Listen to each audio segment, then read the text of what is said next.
بولو یا رسول اللہ۔ اب آئیے، جیسا کہ میں بتا رہا تھا کہ جنگ آزادی کے ایک مجاہد کا واقعہ سماعتوں کے حوالے کر کے اختتام کر دیا جائے گا، جو کہ 30,000 علماء، 30,000 عالموں نے جنگ آزادی کے موقع پر قربانی دی۔ عالموں کو کیوں پھانسی پر چڑھایا گیا، عالموں کو کیوں ٹارگٹ بنایا گیا، اس کی وجہ یہ تھی کہ انگریز جو تھے، انگریز وہ جانتے تھے کہ یہ عالم اگر اپنی زبان کو روک لیں گے تو کوئی بھی جنگ کے لیے نہیں نکلے گا۔ وہ سمجھتے تھے کہ ان عالموں کی زبان میں اتنا اثر ہے، لوگ ان کے حکم کا انتظار کیا کرتے ہیں۔ تو ان کے حضرت سید علی کافی علیہ الرحمہ کو قید کر لیا گیا۔ سید علی کافی علیہ الرحمہ کو جب گرفتار کیا تو تاریخ میں ہے کہ 3,000 انگریز فوجی ایک عالم کو گرفتار کرنے کے لیے آئے تھے۔ 3,000، غور کریں۔ تو اس پر کیا ہوا؟ جب آپ کو گرفتار کر کے لے جایا گیا، بہت بڑے عالم دین ہیں جنہوں نے ایک کتاب لکھی ہے فارسی کی جس کا نام ہے علم الصیغہ، تو لہذا ان کو جب گرفتار کر کے لے گئے اس کے جسم پر پیش کیا کرتے تھے، استری کیا کرتے تھے۔ تو عالم دین کے جسم پر جب استری سے آپ کے جسم پر جو ہے گرم کیا جاتا تھا تو بڑی تکلیف ہوتی تھی۔ حضرت سید علی کافی سے کہا گیا، انگریز بولے کہ تم اپنے فتوے کو واپس لے لو، یہ جو تم نے لوگوں کو حکم دیا ہے کہ جہاد کرنا فرض ہے، یہ حکم واپس لے لو، مسلمانوں کو جہاد کرنے سے منع کر دو۔ لیکن سید علی کافی علیہ الرحمہ ارشاد فرماتے ہیں، تو کون سے کہا گیا ہے سید علی کافی، اگر تم نے اپنے فتوے کو واپس لے لیا، جہاد کرنے سے مسلمانوں کو روک دیا، تو پھر جو ہے تمہیں حکومت کا عہدہ دیا جائے گا، تمہیں دولت دی جائے گی، تم پر ظلم نہیں کیا جائے گا۔ لیکن سید علی کافی علیہ الرحمہ ارشاد فرماتے ہیں، میرے نبی کا دین اتنا سستا نہیں ہے جو تمہاری حکومت کے عہدے پر قربان کر دوں۔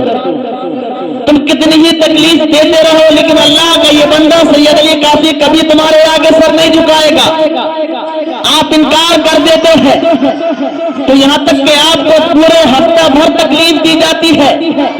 ایک ہفتے کے بعد حضرت سید علی کافی کو پھانسی کے پھندے پر لٹکانے کے لیے چوراہے پر لایا جاتا ہے۔ چوراہے پر آپ کو لایا جاتا ہے پھانسی کے پھندے پر لٹکانے کے لیے۔ کیوں چوراہے پر لایا گیا؟ پھانسی کے پھندے پر کیوں لٹکایا گیا؟ سید علی کافی علیہ الرحمہ کا صرف اتنا کہنا تھا کہ یہ انگریزوں کے جو ہم غلامی کر رہے ہیں اس غلامی سے آزادی کا وقت آ گیا ہے، ان انگریزوں سے اپنے دیش کو آزاد کرانا ہے، صرف اتنا کہنا تھا۔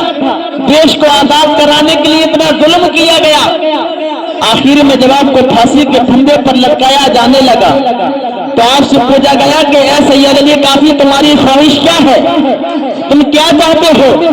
تو سید علی کافی علیہ الرحمہ ارشاد فرماتے ہیں، ایسے وقت کے موقع پر میں ایک نبی کی نعت پڑھنا چاہتا ہوں، سبحان اللہ، نبی کا ذکر کرنا چاہتا ہوں۔ تو سید علی کافی اس موقع پر جو نعت پڑھتے ہیں وہ نعت کیا ہے؟ وہ یہی ہے کہ کوئی گل باقی رہے گا نہ چمن رہ جائے گا، بس رسول اللہ کا دین حسن رہ جائے گا۔ اطلس و کمخاب کی پوشاک پر نازا نہ ہو، اس تنے بے جان پر خالی کفن رہ جائے گا۔ غور کریے، انگریزوں کو بتا رہے ہیں، انگریزوں تمہاری طاقت آج ہے، آج تم ایک عالم کو پھانسی کے پھندے پر چڑھا رہے ہو، اس نعت میں جواب دے رہے ہیں، لیکن ایک وقت آئے گا تمہارا وجود ہندوستان سے ختم ہو جائے گا۔ اس ہندوستان پر غور کریے، اللہ کے نبی صلی اللہ علیہ وسلم کے ذکر کا چرچا ہوگا، اس ہندوستان پر تمام کمیونٹی کے لوگ مل کر کے آزادی کے ساتھ زندگی گزاریں گے، لیکن تم جو ظلم کر رہے ہو تمہارا وجود ختم ہو جائے گا۔ یہ ایک مجاہد مسلمان مجاہد ہے جس نے جنگ آزادی کے موقع پر اپنی جان قربان کی. یہ ایسے ایک نہیں ہے. 30,000 عالموں کو قربان کیا گیا جنگ آزادی کے موقع پر. ان کو پھانسی دے کر کے درختوں پر لٹکایا گیا. اتنی بڑی قربانی ہمارے عالموں نے دی ہے تو بھئی یہ دیش آزاد ہوا ہے. لیکن آج دکھایا جاتا ہے دیش آزاد کرنے میں مسلمانوں کا تو کوئی رول نہیں ہے, مسلمانوں نے کچھ کیا نہیں ہے. آپ دیکھیں دہلی کے انڈیا گیٹ پر کتنے مسلمان مجاہدوں کے نام لکھے ہوئے ہیں. تو لہذا یہ دیش آزاد ہوا ہے. آج اسی کے وجہ سے ہم خوشی منا رہے ہیں. 15 اگست ہے. اس دیش کو آزاد کرانے کے لیے مسلمانوں نے قربانیاں دی ہیں, دوسری کمیونٹی کے لوگوں نے قربانیاں دی ہیں. اب ہماری ذمہ داری ہے دیش کو آگے بڑھانا. دیش کو آگے بڑھانے کے لیے کیا کرنا ہے؟ اپنے بچوں کو تعلیم سکھائیں, اپنے بچوں کو لائر بنائیں, اپنے بچوں کو سنویدھان سکھائیں. سنویدھان ہے کیا؟ سنویدھان مسلمانوں کی بہت بڑی طاقت ہے. اس سے مسلمان بے خبر ہے, پتہ ہی نہیں ہے مسلمان کو کہ ہمارا قانون کیا, ہمارے لیے کیا لا جو اختیار کیا گیا ہے. تو لہذا یہ اپنے بچوں کو پڑھائے, ڈاکٹر بنائے, انجینئر بنائے. آج جو ہے مسلمان قوم کے بچے جب اس طرح سے آگے بڑھیں گے تو دیش کو بہت کامیابی ملے گی. گزارش ہے اس کا عمل کرے. تمام حضرات کلمہ طیبہ پڑھ لیں, لا الہ الا اللہ